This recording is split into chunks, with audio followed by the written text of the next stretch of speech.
अज्ञानवश हत्या हो जाने पर प्रायश्चित की विधि। श्री सनक जी कहते हैं, नारद जी, अब मैं प्रायश्चित की विधि का वर्णन करूंगा, सुनिए। संपूर्ण धर्मों का फल चाहने वाले पुरुषों को काम क्रोध से रहे धर्म शास्त्र विशारद ब्राह्मणों से धर्म की बात पूछनी चाहिए।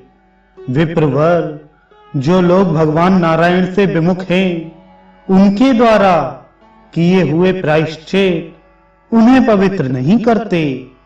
ठीक उसी तरह जैसे मदिरा के पात्र को नदियां भी पवित्र नहीं कर सकती, ब्रह्म हत्यारा, मदिरा पीने वाला, स्वर्ण आदि वस्तुओं की चोरी करने वाला तथा गुरु पत्नीगामी, ये चार महापातकी कहे गए हैं। तथा इनके साथ संपर्क करने वाला पुरुष पांचवा महापातकी है, जो इनके साथ 1 वर्ष तक सोने, बैठने और भोजन करने आदि का संबंध रखते हुए निवास करता है। उसे भी सब कर्मों से पते समझना चाहिए। अज्ञातवश ब्राह्मण हत्या हो जाने पर चीर वस्त्र और जटा धारण करे और अपने द्वारा मारे गए ब्राह्मण की कोई वस्तु ध्वज दंड में बांधकर उसे लिए हुए वन में घूमे, वहां जंगली फल मूलों का आहार करते हुए निवास करे, दिन में 1 बार परिमित भोजन करे, तीनों समय स्नान और विधि पूर्वक संध्या करते रहे, अध्ययन और अध्यापन आदि कार्य छोड़ दे, निरंतर भगवान विष्णु का चिंतन करता रहे, नित्य ब्रह्मचर्य का पालन करे और गंध एवं माला आदि भोग्य वस्तुओं को छोड़ दे, तीर्थों तथा पवित्र आश्रमों में निवास करे। यदि वन में फल मूलों से जीविका ना चले तो गांवों में जाकर भिक्षा मांगे।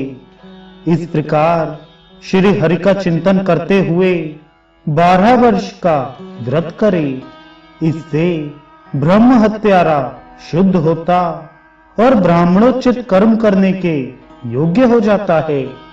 व्रत के बीच में यदि हिंसक जंतुओं अथवा रोगों से उसकी मृत्यु हो जाए तो वह शुद्ध हो जाता है। यदि गौओं अथवा ब्राह्मणों के लिए प्राण त्याग दे या श्रेष्ठ ब्राह्मणों को 10,000 उत्तम गायों का दान करे तो इससे भी उसकी शुद्धि होती है। इनमें से एक भी प्रायश्चित करके ब्रह्म हत्यारा पाप से मुक्त हो सकता है। यज्ञ में दीक्षित क्षत्रिय का वध करके भी ब्रह्म हत्या का ही व्रत करे, अथवा प्रज्वलित अग्नि में प्रवेश कर जाए या किसी ऊंचे स्थान से वायु के झोंके खाकर गिर जाए। यज्ञ में दीक्षित ब्राह्मण की हत्या करने पर दुगने व्रत का आचरण करे। आचार्य आदि की हत्या हो जाने पर 54 व्रत बतलाया गया है। नाम मात्र के ब्राह्मण की हत्या हो जाए तो 1 वर्ष तक व्रत करे।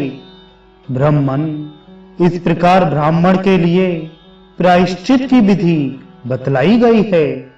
यदि क्षत्रिय के द्वारा उपर्युक्त पाप हो जाए तो उसके लिए दुगना और वैश्य के लिए 3 गुना प्रायश्चित बताया गया है। जो शूद्र ब्राह्मण का वध करता है उसे विद्वान पुरुष मूसल से मार डालने योग्य मानते हैं।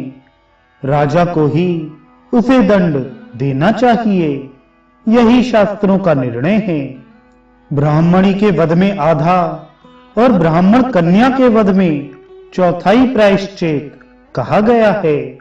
जिनका यज्ञोपवीत संस्कार ना हुआ हो, ऐसे ब्राह्मण बालकों का वध करने पर भी चौथाई व्रत करे।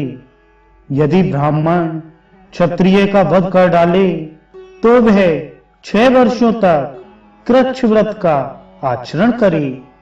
वैश्य को मारने पर 3 वर्ष और शूद्र को मारने पर 1 वर्ष तक व्रत करे।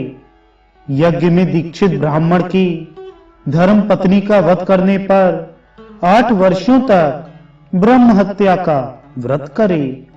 मुनि श्रेष्ठ वृद्ध, रोगी, स्त्री और बालकों के लिए सर्वत्र आधे प्रायश्चित का विधान बताया गया है।